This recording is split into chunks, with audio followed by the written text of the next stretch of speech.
two suspects in the Thabo Bester prison break saga is due to appear in the Bloemfontein magistrates court tomorrow.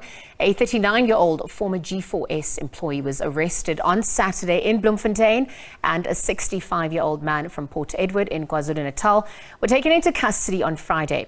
Police spokesperson Athlenda Mathe says that the men are charged with aiding and abetting a convicted prisoner to escape from lawful custody.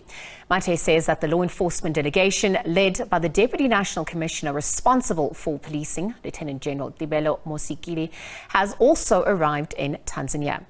Perhaps for the latest now, we are going to also cross to our correspondent in Tanzania, Lukando. Isaac, good afternoon. If you can hear me, thank you for joining us for an update. I mean, you've been tracking the story since the arrest was made.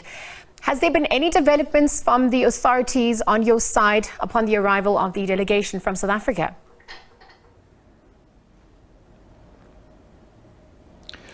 Well, it's a rather slow day today owing to the fact that it is a public holiday here in Tanzania. It's Easter Monday, and most of the government institutions are not working, both public and private.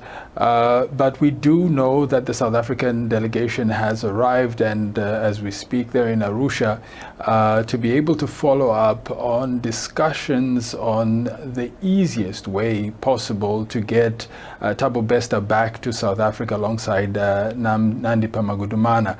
And so because it is a public holiday, we are unsure whether there have been discussions between authorities or not, because even if there had been, in the case of an extradition, they would have to wait for normal government activity to resume, which is tomorrow on a Tuesday. To really find out the information around the process, whether it's extradition or deportation. There were some reports that emerged over the weekend about a scuffle that might have broke out between those who had been apprehended and arrested and the authorities that arrested them. Do you have any other information that could assist to confirm whether these are true or not, or developments of that nature?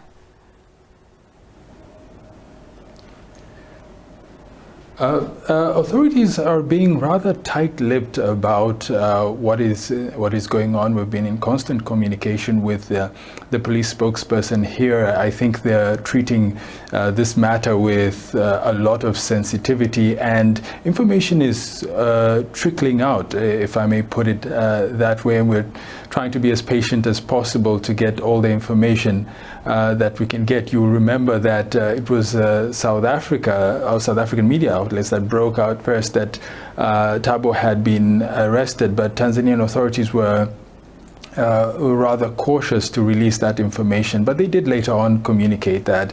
And so our expectation is that once public activity resumes tomorrow, we will be able to get a lot of information on how this story is unfolding, and especially discussions between the South African delegation and the Tanzanian authorities on whether it's going to be a deportation or they're going to drag it out with an extradition process. Isaac, just for clarity's sake, do we know if there's going to be a press briefing on your end? Do we know when the communication will be sent out, perhaps, so we can also ready ourselves this side as the information continues to pour in?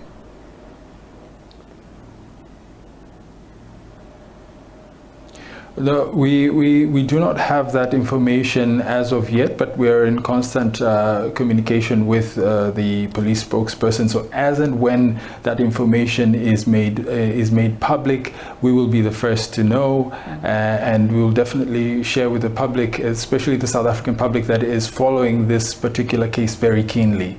Isaac, thank you for your time and for that update. Isaac Lukando is our correspondent in Tanzania, just giving us an update as information continues to trickle in on this public holiday, where we continue to monitor developments rather in the case of the extradition or deportation process that is set to get underway for Thabo Bester and his accomplice, Dr. Nandi Pamagudumana.